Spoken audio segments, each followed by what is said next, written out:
Hey everyone, welcome back to my channel. If you're new here, I post videos once every 4 years or so dressed exceedingly formally and speaking on very strange topics. Today I'll be telling you about my experience attending the Day of Connection, Art, Music, and HIV/AIDS at the Allen Memorial Art Museum. I attended the Day of Connection at the Allen this past Saturday. I'd been looking forward to this event for a while, after I enjoyed the exhibit itself. I saw that there would be theater performances from students happening within that gallery, and I knew that that would be something I was interested in. When I saw the details of the event get announced, I saw that they would be reading from Angels in America, a theater production that I myself am quite familiar with. I've seen the 2017 Andrew Garfield version twice now, which is no small feat considering it's like 3 hours and 40 minutes or something. In high school, my theater director, Alex, taught a class called Theater and Social Justice. The first time he ran it, my two close friends were taking the class, and I had a free block, so I sat in the room and audited the course. And then the second time, my senior year, it was taught remotely, and I took it for real to have it on my transcript.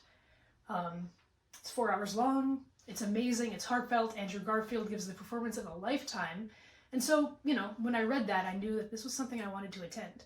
I was looking forward to seeing Oberlin Theater students read some scenes from the same play.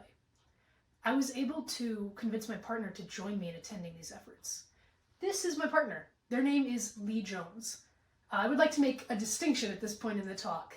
The rumors are true. My name is Lee, as you can see, and their name is Lee, as you can also see. So anytime that I reference Lee in this talk, I'm going to be referencing them, because I don't speak about myself in the third person, and I'm not going to start now. So, yeah. I had been wanting to take Lee to this exhibit for quite some time.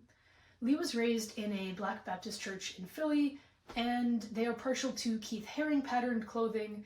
They are queer, and I just figured that there would be works in this exhibit that we would have a lot to talk about based on our past experiences, our current experiences, and our interests. We arrived at the museum at 1:23, with 37 minutes to spare before the start of the theater performances at 2 p.m.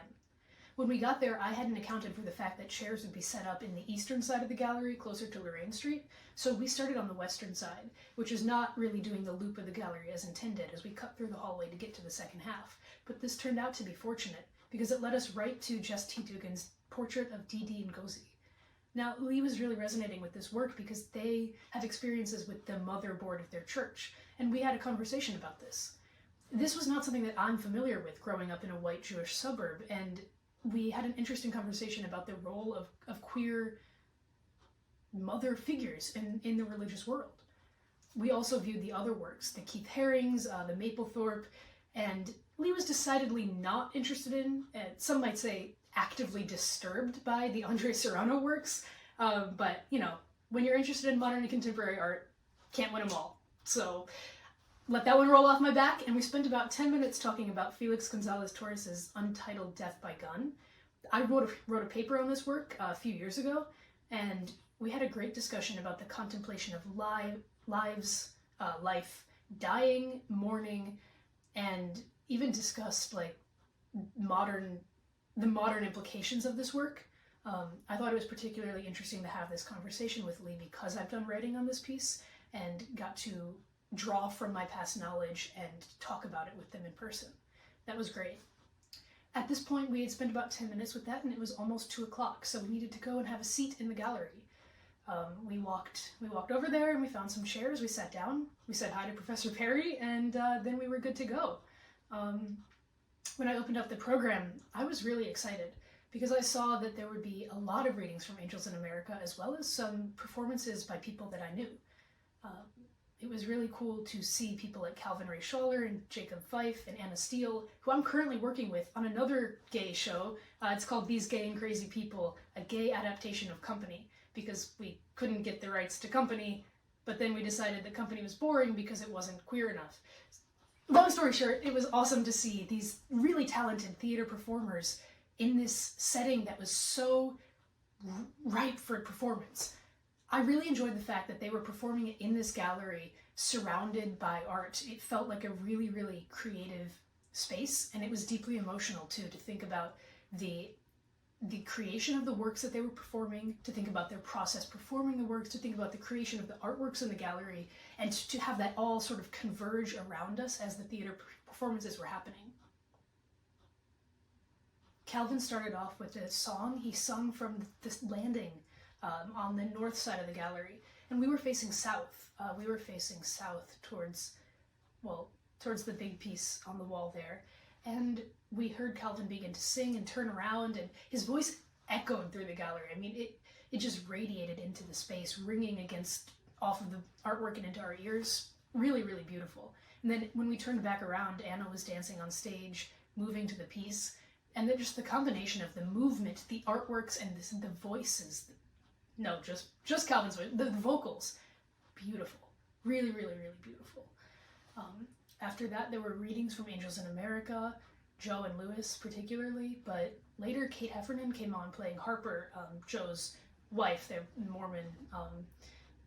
Amazing, moved to tears. Yeah, these performers were extraordinary. A motif throughout these works was the scarf that Pryor wore, because we had Henry and India May playing Pryor, and they both had on long dark coats and a colorful scarf. And when they transitioned between the two, flowing from one scene to the next, Anna came on as the angel. And if you're familiar with Angels in America, the angels are a theme, if you will. And so Anna came on as the angel and transferred the scarf from both to the other. And the incorporation of movement and voices and speaking and words, poetry was read, was, I think, a really, really, really emotional way to tell the story and to highlight the life behind these artworks. The fact that the theater pieces were performed in the gallery, it was just a really special setting that sort of retold these stories through other words and through people's bodies and through the artworks, and it all came together to really highlight the importance of having this exhibit up in this space. I also noticed that there were many community members at this event. I think that's a really special aspect of Oberlin and something that I really enjoy personally.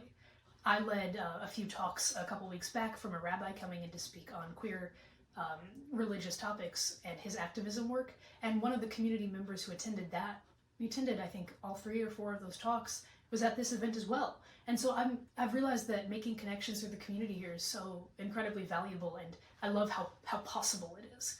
So yes, we saw the tables that were set up for this event. It was a really, really, I keep saying really, but that's just because I mean it. It was just an awesome event. And I'm really thankful to the Allen for holding it and to everybody who was involved. I am impressed by those students. Their theater talents just were so moving and, emotional in that space. I loved that this was put together and organized, and I would highly recommend that people go, but it happened, and I actually think that there should have been more people there. I expected there to be more people. A lot of community members, like I said, a few of the theater people's friends, and then not a whole lot of just other college students, which I did expect to see, so I was wondering where they were. I can't do anything about it now, but that did bum me out a little bit. But not really, because I was there and I was having fun.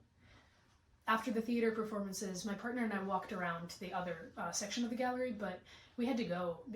Jerome Chaya's mother was going to do the gallery talk there. We did not have time to stay for that. We had dinner plans in Cleveland with friends. Anyway, I'm back on subject now, I promise. Yeah, we walked around that section of the gallery briefly, looked at those works, and it was all in all a really amazing experience, and I would highly recommend future Allen events to people. But if you haven't seen this exhibit yet, you should go see this exhibit. And also, this whole bit is that I'm doing a YouTube video, so like and subscribe and comment. And if you want to see my forensic speeches from high school, go to my channel. Thanks!